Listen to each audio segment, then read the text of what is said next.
Régulièrement, vous me demandez quels sont les meilleurs IA, vous me demandez quels sont les IA que j'utilise, et à chaque fois je vous déçois parce que je vous réponds, ça dépend des usages. Bon, alors on va attaquer le truc sur un autre niveau. Je vais vous dire quel est mon stack d'outils IA que j'utilise. Quels sont les outils IA que j'utilise. Je vais vous faire ça en quelques minutes.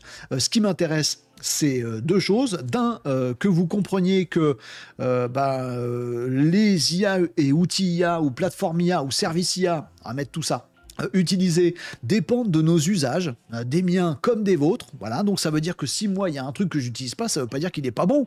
Ça veut dire soit que je suis nouille de pas l'utiliser, soit que j'en ai pas l'usage. Voilà, si je fais pas beaucoup de vidéos avec l'IA, eh ben vous en faites peut-être, eh ben intéressez-vous à d'autres outils. Donc c'est vraiment une ouverture. Sachez que les IA sont les bonnes. Alors il y en a des meilleures que d'autres évidemment, mais sont les bonnes surtout en fonction des usages. Donc je vais vous dire là en quelques minutes, rapidement, pour faire quoi j'utilise quel IA ou service IA. Vous aurez du coup une illustration, un exemple. Voilà, mais ça ne veut pas dire qu'il faut prendre le même pour vous. Si vous n'avez pas le même métier que moi, non, vous n'allez pas tout à fait prendre les mêmes. Et la deuxième chose qui m'intéresse beaucoup, c'est que vous partagiez, les amis. Donc, pour que vous partagiez, il y a renault-descodes.fr, le camp de base de l'émission, le site sur lequel vous pouvez tous aller, libre, ouvert, gratuit, et où en plus on vous propose un abonnement si vous avez besoin de formation, d'accompagnement, etc., etc. C'est génial. Vous avez tout ça sur le site, les actus, les tutos, bref, vous avez absolument tout ça. Et bien j'ai ouvert une nouvelle petite rubrique ici dans la catégorie IA. Oh, c'est original sur le site où vous allez dans le menu de gauche. IA, et vous avez une petite rubrique que j'ai inaugurée là en ce moment avec vous, qui est Stack IA. Je la fais pour que vous partagiez vos stacks, que vous puissiez, alors stack ensemble de trucs IA que vous utilisez, pour que vous puissiez vous aussi donnez votre exemple à vous. Ah bah moi j'utilise plutôt Gemini pour ça, machin truc pour ça, machin truc pour ça. Vous pouvez faire court, vous pouvez faire long, vous pouvez dire ah il y a aussi Gemma que j'utilise parce que ceci, cela. Bref, vous complétez, vous dites quels sont vos stacks à vous. Ça permettra à tout le monde d'aller regarder là-dedans et de voir que bah tiens, un tel il est graphiste, c'est ça qu'il utilise. Alors que Renaud qui est pas graphiste, il utilise plutôt ça. Ça dépend des usages. Bon, je vous partage mon stack ici. Vous retrouverez tout ça bien sûr dans la rubrique stack. J'écrirai le mien, il y est déjà d'ailleurs. Je fais rapide, mais simplement pour répondre à la question qu'est-ce que j'utilise comme outil IA et donc qu'est-ce que je vous recommande, parce que je vous les recommande, mais je vous les recommande que si vous avez des usages similaires aux miens. On y va. L'IA.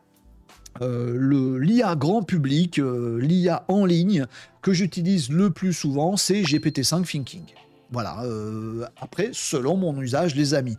Alors, pas pour écrire, parce qu'en fait, j'écris assez peu avec l'intelligence artificielle, et si j'écris, j'utilise pas ce modèle GPT-5, j'utilise pas OpenAI, donc c'est pas pour écrire, c'est pas pour chercher non plus. Je ne fais pas de recherche avec des grandes plateformes IA, des chatbots IA, parce que c'est pas fait pour ça. Donc, j'utilise pas pour la recherche.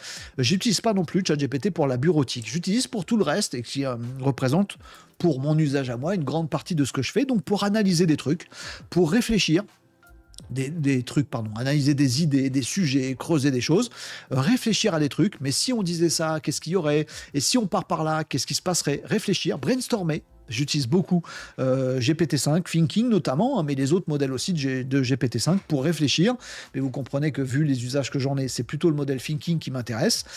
Pour de l'aide, du tuto, et généralement quand j'utilise pour de l'aide, genre j'ai un pépin là-dessus, il y a un truc que j'arrive pas à faire, j'essaie de le faire en one shot. Ça peut vous être utile de savoir ça. Je ne sais pas si c'est un exemple ou pas. Mais en tout cas, quand c'est pour réfléchir, j'aime bien avoir des conversations suivies. Et si ceci, tac, tac, tac, et si cela, tac, tac, tac, et dans tel cas, réfléchir, brainstormer, analyser, je fais des conversations longues. Par contre, quand c'est pour avoir de l'aide, pour résoudre un problème, pour avoir un petit tuto, est-ce qu'on peut faire tel truc dans tel machin, j'essaie de toujours faire du one-shot. C'est-à-dire que si je fais un prompt et que la réponse ne me satisfait pas, je ferme la conversation et j'ouvre une nouvelle conversation et je fais un meilleur prompt. J'essaye pas de me battre contre lui pour qu'il finisse par comprendre ce que je voulais dire. Je pars du principe que s'il n'a pas compris, si la réponse n'est pas satisfaisante, c'est de ma faute, c'est que mon prompt était un peu foireux. Donc je redémarre à zéro, je suis en one shot à chaque fois sur tout ce qui n'est pas réflexion, analyse, et tout ça. Je capitalise bien sûr grave GPT-5 Thinking sur la mémoire. et globalement OpenAI sur la mémoire. C'est-à-dire que je l'ai depuis longtemps, j'ai plein de conversations, je me suis organisé en mode projet qui est un banger, l'organisation en mode projet est un banger, et donc je capitalise beaucoup sur la mémoire. Donc j'utilise les projets, et pour chaque projet, j'ai un projet sur ma stratégie, un projet sur mon loisir, un projet sur je sais pas trop quoi, ma vie privée, un projet sur blablabla, et donc je mets tout dans les projets, et je gère la mémoire contextuelle sur sur toutes les conversations d'un seul et même projet. Je capitalise beaucoup sur la mémoire. Pour moi, c'est les deux gros bangers récents de ChatGPT, c'est même pas le modèle, c'est le projet, les projets et la mémoire. Voilà, et comme je vous ai dit, voilà, je n'essaie pas de débattre avec ChatGPT. Et vous allez me dire, mais je dois faire beaucoup de recherches. Pourquoi j'utilise pas ChatGPT pour les recherches? Bon, ben, parce que j'utilise Perplexity, qui lui est fait pour ça, est très différent. Donc j'utilise Perplexity pour information en mode automatique, c'est-à-dire que c'est lui qui choisit quel modèle répond en fonction de mon prompt et quelle est sa stratégie. Je lui fais confiance jusqu'à maintenant. Mes prompts dans Perplexity sont soit hyper basique, fais-moi un topo sur tel truc. Voilà. Soit hyper poncé. Je veux d'abord que tu me fasses ça, que tu réfléchis à ça. Ensuite, tu vas me trouver des sources connexes. Et enfin, tu me referas une recherche pour ensuite concaténer tout ça et me faire une synthèse. Vous voyez, soit mes prompts, ils sont de basique de chez basique, soit ils sont super élaborés. Mais en tout cas, pour tout ce qui est recherche, c'est Perplexity et quasiment rien d'autre. Recherche, je veux dire mon travail, les questions que je me pose, les informations, etc., le fact-checking, trouver des sources, tout ce qui est info. Également pour ma culture. Voilà, il y a plein de questions que je me pose. Pour beaucoup d'entre elles, des questions, tiens, d'où ça vient tel truc historique ou telle expression française, je ne le demande pas à ChatGPT, je le demande à Perplexity. Et souvent, il y a du challenge. Quasi systématiquement, il y a du challenge. Je lui demande un truc, il me fait le truc, fais-moi un topo sur tel sujet, il me fait un topo, et après, je fais des questions de suivi. Ouais, mais alors ça veut dire que ça, t'es sûr? Mais ça, et si on pense à tel truc, je fais souvent du challenge dans Perplexity. Donc Perplexity pour tout ce qui est recherche. Mention spéciale pour Comet, le navigateur IA de chez Perplexity, qui s'appelle Comet, qui est une dinguerie, mais que je n'utilise pas encore comme solution globale. Je suis sur un navigateur sans IA classique. À dire, je suis trop has-been dans l'IA, peut-être, mais j'ai pas encore franchi le cas d'utiliser un Comet comme solution navigateur global. Mais comme c'est la maison Perplexity, je vous en parle ici. Un outil qui a de l'IA dedans, et qui est un de mes piliers quotidiens, c'est Feedly. Feedly, c'est un service qui permet de faire de la veille plus ou moins automatisée avec de l'IA dedans pour faire des tris sur plein de sources d'informations. Et comme je regarde beaucoup d'informations, que je vais creuser beaucoup de sources d'informations différentes, parfois obscures, en anglais, en chinois, en machin, etc. J'ai un Feedly et c'est là où je fais tout mon sourcing d'informations. Il y a de l'IA dedans et pour moi, c'est un banger. Si vous ne faites pas de veille, ça n'a aucun intérêt pour vous, mais Feedly, c'est un de mes piliers. Notebook LM, même si je vous en parle régulièrement et que j'arrête pas de vous dire, mais utilisez Notebook LM pour l'apprentissage, donc mettre un ensemble de sources et avoir une IA qui va faire des trucs de dingue et discuter, mais basé sur ces sources-là et uniquement sur ces sources-là, donc idéal pour poncer un sujet, pour réviser un examen, etc. Notebook LM, c'est génial, mais je vous avoue que je l'utilise très peu pour mes besoins personnels, soit par manque de temps, soit parce que j'ai pas de sujet que je veux poncer sur plusieurs documents, je sais pas pourquoi, mais ça c'est un bon exemple, Notebook LM, d'un truc que je vous dis, il faut que j'utilise plus, ou je vous dis, utilisez-le, et moi je fais le mauvais élève et je l'utilise pas assez. Bon, voilà, vous avez Notebook LM dans votre stack, peut-être IA à vous. En complément de ce que je viens de vous dire, ce que je vous ai dit, tout ce que je faisais pas avec ChatGPT, il faut que je vous dise que j'utilise aussi beaucoup et de plus en plus Claude Sonnet 4.5. Alors cette fois-ci pour écrire. Quand j'ai un truc à écrire, je le fais avec Sonnet 4.5 de chez Claude, ou pour réécrire quelque chose. J'ai fait un post, j'ai fait un machin, est-ce que tu peux me le challenger, etc. Je fais tout ça, tout ce qui est rédaction, tout ce qui est ton, tout ce qui est, j'ai besoin d'un PDF à la fin, un Word à la fin, vous voyez, tout ce qui est pas bureautique, mais si un peu, parce que les analyses Excel, je les fais aussi dans Claude Sonnet 4.5 qui est très fort à ça. Récupérer des données dans un document, comme produire un document, bien écrire, bien rédiger, bien formater, tout ça. Et profiter aussi des petits exécutables. Ça, je le fais assez souvent. Quand je sais que quand je demande un truc et que je vais avoir besoin d'un petit calcul ou d'un mini logiciel vite fait exécutable machin, de faire un petit calcul dans ma réflexion, Claude Sonnet 4.5. Donc pour tout ce qui est rédaction, pour tout ce qui est exploitation de tableurs, pour tout ce qui est sortie de documents formatés, Et pour les petits exécutables, Claude Sonnet 4.5. Donc je jongle très souvent entre ChatGPT, GPT-5 Thinking et Claude Sonnet 4.5. Mon usage, hein. Vous pouvez préférer GPT pour le rédactionnel. Faites comme vous voulez, c'est que mon avis à moi qui ne concerne que moi. Gemini 2.5 Pro, je l'utilise très peu. Alors que c'est du Google, c'est un modèle hyper performant, dans certains boards, le modèle le plus performant du moment, en attendant les nouvelles versions qui vont sortir, Gemini 3 et autres. Gemini 2.5 Pro, j'utilise très peu. Je l'utilise vraiment quand j'arrive pas à faire un truc ni avec ChatGPT, ni avec Claude, et que dans ces cas-là. Donc, en gros, pour faire de l'analyse contextuelle hyper balèze. Par exemple, si j'ai une vidéo de 2 heures ou une transcription de 2 heures, comme je fais des émissions de Renaud Décode, et que je veux savoir de quoi j'ai parlé, à quelle minute j'ai parlé de tel truc, dans une transcription qui est gigantesque, je vais tout de suite sur Gemini 2.5 Pro, je sais que lui va y arriver, là où les autres sont des quichos totales. Donc vous voyez, ça dépend vraiment des usages. Il s'avère que Gemini 2.5 Pro, je l'utilise assez peu là-dessus, ou alors quand j'ai des trucs à faire sur mes outils Google. Si je veux me dire, tiens, analyse tout mon Google Drive, tout mon Gmail et tous mes chats de discussion avec tel collègue pour savoir, pour me faire un topo complet sur un client en particulier, là, Gemini 2.5, mais c'est pas tant par la puissance du modèle que par le fait qu'il est connecté à tous les outils Google. Donc voilà mon stack là-dessus. Mention spéciale, parce que là aussi c'est un de mes usages, de faire un peu de code. Je ne suis pas développeur de profession, mais je fais quand même pas mal de choses en trifouillant du code, donc en amateur, on va dire ça comme ça, pas en professionnel du tout. Et pour tout ce qui est dev, je fonce sur Claude Code Web, version qui est arrivée de Claude Code disponible en format web, donc super accessible facilement. Elle me dire oui, mais alors c'est juste connecté à un GitHub, c'est pas en ligne de commande, c'est pas en machin. Oui, mais moi je suis un amateur du code, donc Claude Code Web pour le développement pur, pour l'optimisation, pour le travail sur des gros projets, Claude Code Web, pas Claude. Pas Sonnet 4.5 pour faire du code, Claude Code pour faire du code, selon mes usages à moi. Un peu challengé par Gemini 2.5 Pro en mode ligne de commande, quand je veux geeker un petit peu sur mes petits programmes Python qui sont sur mon ordi. Gemini 2.5 Pro, uniquement Pro, quand c'est l'autre qui prend la relève, qui n'est pas le modèle 2.5 Pro, mais le modèle 2.5 normal, Lite, j'arrête de l'utiliser parce qu'il est nul. Enfin, je perçois une grosse différence dedans. Tout ce qui est création de site web, création d'applications, ça, je le fais beaucoup. Je le faisais quasiment pas avant la hype de l'intelligence artificielle. Et maintenant qu'on a des solutions IA, je me rends compte que je fais beaucoup de petites applications IA. Tiens, faudrait que les gens puissent réserver un truc. Bon, attends, bouge pas, je te fais une petite application de réservation. Ah, il faudrait qu'on voit la carte des abonnés de Renaud Décode, la carte mondiale, pour que tout le monde puisse mettre sa petite épingle dessus, ce serait rigolo.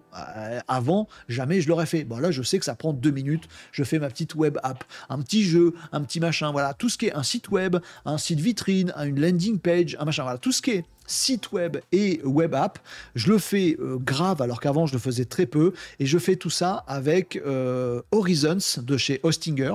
Voilà, mon petit outil de vibe coding préféré pour cet usage, pour mon usage, c'est Horizons de chez Hostinger. Donc Hostinger, c'est un hébergeur. Et ils ont une IA générative de web app et d'autres choses, hein, d'applications complètes, développées, donc qui s'appelle Hostinger Horizon.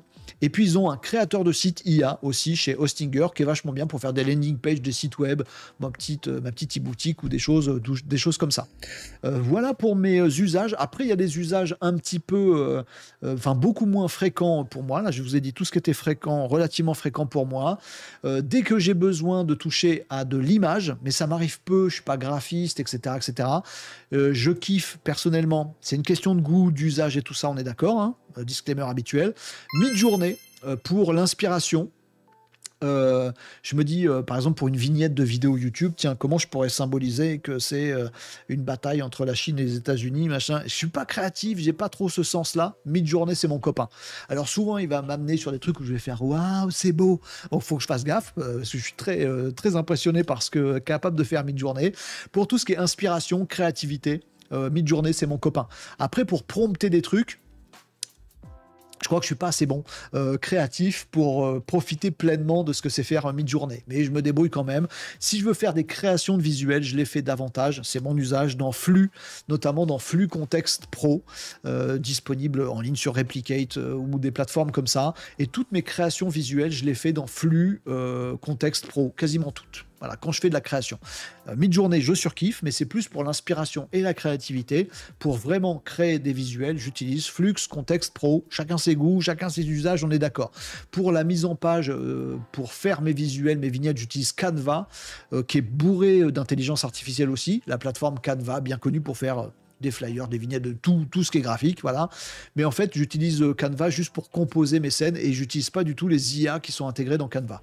Je dis pas que c'est bien, hein. Voilà, je vous donne mon stack à moi. Un outil, par contre, qui intègre de l'IA de plus en plus et que j'utilise tout le temps, lui, c'est CapCut, qui fait du montage vidéo. Parce que voilà, c'est mon job de faire beaucoup de montage vidéo, de retouche vidéo, de bricolage vidéo, etc. Moi, j'utilise CapCut, et notamment parce que CapCut est simple. Je ne suis pas un monteur professionnel, donc voilà, CapCut est simple. Mais en même temps, il y a 12 milliards de trucs mus par l'IA. Enlève-moi toutes les pauses, retouche-moi l'image, le son, le machin, resynchronise de trucs, des transitions, des machins. Plein de trucs faits par l'IA dans CapCut. C'est pas un outil IA, mais c'est un outil du marché que j'utilise beaucoup, CapCut, et qui est donc maison ByteDance, hein, les mêmes éditeurs que TikTok, que j'utilise beaucoup et qui a beaucoup d'IA à l'intérieur. Pour les vidéos, j'utilise très peu d'IA générative de vidéos pour faire de la vidéo, parce que mon format, c'est du live, du vrai, tout ça, machin. Donc voilà. Mais quand j'utilise quelque chose, j'utilise pour le coup un méta-outil qui est Runway. Runway, c'est pas purement une IA, ils ont leur IA, mais ils ont aussi une plateforme Runway dans laquelle il y a plein de trucs qu'on peut faire, c'est tout au même endroit et on peut utiliser plein de modèles d'IA générative de vidéo. Donc c'est celui que j'utilise moins Sora, j'utilise moins le concurrent VO3.1, j'utilise plus Runway dans mon quotidien pour des illustrations vidéo, pour faire des transitions vidéo, pour faire des petits effets rigolos. Quand j'utilise de l'IA vidéo, c'est plutôt Runway. Suno pour la musique, sachant que je suis pas musicien, je fais assez peu de création musicale dans Suno. J'ai fait des trucs professionnels avec, des petites musiques de fond, des petites choses comme ça m'arrive de faire ça avec Suno, mais c'est rare et c'est pas régulier. Et puis j'utilise aussi Suno pour l'écoute. Parfois j'aime bien aller... Alors c'est bizarre ce que je vais vous dire, parce qu'on nous dit toujours l'inverse, que l'IA, ça permet pas de découvrir des trucs vraiment nouveaux, alors que des plateformes qui nous publient des musiques des majors comme Spotify, eh ben, ça nous permet de découvrir des artistes, des sons qu'on n'avait jamais entendus. Moi, dans mon quotidien, c'est l'inverse. Quand je vais sur Spotify, son algo me propose que des trucs que j'aime déjà bien, voilà, alors que parfois, je vais dans Suno, je clique un peu au pif et je découvre des univers musicaux. Donc je suis un utilisateur de Suno, mais pas un gros créateur de Suno. Et je termine par tout ce qui est local et automatisation. En outil d'IA local, j'utilise LM Studio et Anything LLM, les deux. LM Studio, chez moi, je m'en sers uniquement comme... moteur pour faire tourner des IA en local, et en fait j'interroge ces IA via Anything LLM. Donc j'ai les deux qui sont connectés, LM Studio et Anything LLM. Je vous ai déjà fait un tuto en vidéo là-dessus. Les modèles open source que j'utilise dedans, j'ai un peu honte de le dire, mais celui que j'utilise le plus, c'est GPT OSS 20B. Donc un petit modèle hyper performant, agentique de chez OpenAI, et je l'utilise plus que le modèle de chez Mistral que j'utilise, c'est Magistral Small. Alors je m'en veux un peu de ne pas avoir Mistral comme premier usage d'IA open source. C'est pas bien Renault, mais c'est le cas chez moi. J'utilise Magistral Small un peu moins que GPT OSS en mode 20B. Parce que ça tourne. Parfois j'utilise Codestral en mode petit 22B. Si mes souvenirs sont bons, Codestral 22B de chez Mistral quand il s'agit de faire du code, mais j'en fais assez peu en open source. Et puis le dernier, c'est donc automatisation. Les outils que j'utilise, c'est... Alors les modèles que j'utilise en automatisation, c'est tout ce que je viens de vous dire. Voilà. J'utilise dans mes automatisations, j'utilise des outils no-code, bien sûr. Donc j'utilise Make et N8N. Et dedans, les modèles que je mets, c'est tous ceux que je vous ai cités avant. Donc un coup, j'interroge du Perplexity pour nourrir un GPT-5 Thinking qui va lui-même appeler un GPT OSS pour faire de l'agentique dessus. Et voilà, enfin, voilà. Automatisation, c'est un bouquet de tout ce que je vous dis jusqu'à maintenant. Mais je précise que j'utilise comme outil pour créer et administrer mes automatisations no-code, j'utilise Make et N8N. J'ai pas fait de choix, moi. Bah, après, c'est les usages de chacun, vous faites comme vous voulez, mais j'utilise les deux. Il y a des automatisations où je me dis, bah, naturellement, je fais ça dans Make. C'est tac, tac, tac. C'est pas forcément simple ou compliqué, mais c'est plus philosophie Make, ce que j'ai à faire en tête. Bon. Et puis, il y en a d'autres, je me dis, bah, ce que j'ai en tête, c'est philosophie N8N. Je ne saurais pas trop mieux vous dire cette distinction, mais sachez que j'utilise les deux et que ça me va très bien. À aucun moment, je me suis dit je vais tout faire dans Make ou tout faire dans N8N, alors que tout est quasiment possible dans les deux. Ben non, j'ai pris les deux et ça dépend. Voilà pour mon stack IA. Je vais vous mettre ça en mode synthétique sur le site web renault-décode.fr. Ce sera dans la rubrique IA que vous voyez ici et ce sera dans la partie Stack IA. Je vais vous partager le mien, mais ce que j'attends de vous, c'est que vous me partagiez le vôtre. Ah, bah moi, je fais beaucoup de présentations PowerPoint, machin, j'utilise beaucoup de Gemma. C'est cool. Moi, je ne l'utilise pas parce que je fais 0 présentation en slide. Voilà. Mais si vous en faites, dites-nous ce que vous utilisez et tout ça et tout ça. Vous voyez ? C'est pas une fin en soi. Je vous ai partagé mon stack à moi. Mais c'est forcément pas le vôtre, mais peut-être qu'il y a des trucs là-dedans qui vont vous inspirer. Tiens, là je fais un peu pareil, je devrais tester machin, bah c'est cool. Et puis vous partagez les vôtres pour que ça inspire les suivants. On fait ça ? Allez, j'ai décidé pour vous, on fait ça. Voilà pour mon stack IA et venez partager le vôtre sur le site, s'il vous plaît, les amis.